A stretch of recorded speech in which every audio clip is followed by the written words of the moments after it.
ভাই আমাদের অনেকের এমন একটা সিচুয়েশন থাকে যে আমাদের হলুদ সৌজন্য অথবা আজিলোর যে প্রেমসটা থাকে, জি 6 মাসেরটা, তো এটা আমাদের আছে, কিন্তু এর মেয়াদ শেষ হয়ে গেছে। আমি অ্যাপয়েন্টমেন্টের জন্য ট্রাই করছি, কিন্তু এখন পর্যন্ত অ্যাপয়েন্টমেন্ট আমি পাচ্ছি না। কিন্তু এদিক থেকে আমি কাজও করছিলাম, মালিক ওখান থেকে আমাকে চাপ দিচ্ছে যে আমার প্রেমসোর মেয়াদ শেষ হয়ে গেছে, তো আমি আসলে আর কন্ট্রাক্ট রিনিউ করতে পারছি না। তো এটা কি আসলেই সত্য যে আমি আসলে আমার মেয়াদ শেষ হওয়ার কারণে আমি কন্ট্রাক্টটা রিনিউ করতে পারছি না, নাকি মালিক কোনোভাবে আমার বিষয়টাকে ভুল বুঝছে? এই প্রশ্নটা তো আসলে অনেকের হৃদয়ের প্রশ্ন, যারা কিনা এই মুহূর্তে রিকে দেনতে আজিলো তাদের একটা বড় অংশের প্রশ্ন এটা, যে ভাই পেরমেসো রিনিউ করার যে প্যারা, এটা তো আসলে আমাকে অনেক ভোগাচ্ছে, কারণ মালিক পর্যন্ত আমাকে কাজে নিতে চাচ্ছে না। আসলে কি এটা কি সত্য যে আমি এই অবস্থা যদি কাজ করি মালিক জরিমানার শিকার হবে কি না? অবশ্যই না, অবশ্যই না।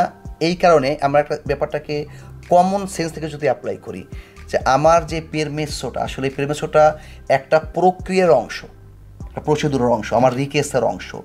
তো এই পেরমেসোটা 6 মাস ভ্যালিড থাকবে, এরপরে রিনিউর প্রসেস আছে, এরই মাঝে কমিশন হতে পারে, নাও হতে পারে, প্রার্থিকাটা সাসপেন্ডও থাকতে পারে।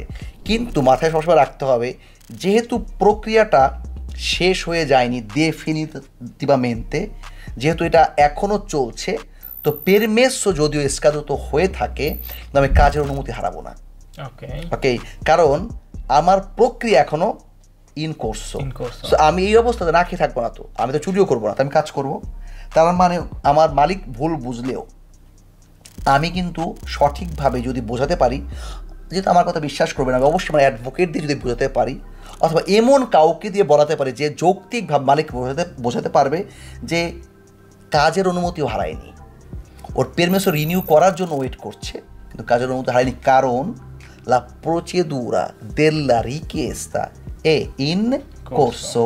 তো ইন কোর্সো থাকাকালীন যে কোনো প্রক্রিয়াতেই কাজের অধিকার পাচ্ছি আমি, ঠিক আছে না? তা আমাদের একটা বড় অংশের যারা বাঙালি ভাইদের এই কনফিউশন বা মালিকের না বোঝার কারণে কাজ থেকে সরে যাওয়ার যে ভয়টা তৈরি হয়, সেই ভয়টা থেকে মুক্ত হওয়ার জন্য আমি আমাদের বাঙালি ভাইদেরকে বলবো, আপনারা যেন আমাদের মতো অথবা আপনার পছন্দের কাউকে, অথবা বেটার হয় কোনো একটা পুরা ফিগুরা লাভ্য কাত যদি হয় বেটার হয়, সেই জন্য তার মালিকের সাথে কথা বলে ব্যাপারটা বুঝিয়ে বলে যে ফিনকে নন ফিনিশে লা procedura della richiesta lui può lavorare.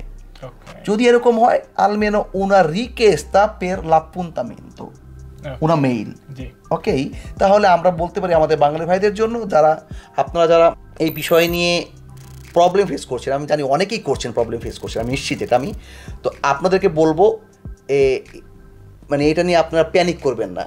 মালিক বুঝে নাই, তখন মালিককে বুঝিয়ে বলবেন যে কাপো mio avvocato ti chiama domani, ok, o settimana prossima, perché io non posso spiegarti, ma mio avvocato sa tutto, ti spiega in modo tale tu non devi preoccuparti, io posso lavorare da te, tu puoi essere tranquillo। এই টাইপের একটা thought এই আমাদের দাতুরকে বুঝাই বললে panic না নিয়ে অবশ্যই অ্যাডভোকেটগুলো এই ব্যাপারে মালিককে অবশ্যই সুন্দরভাবে বোঝাতে পারবে, আশা করছি। ধন্যবাদ সবাইকে।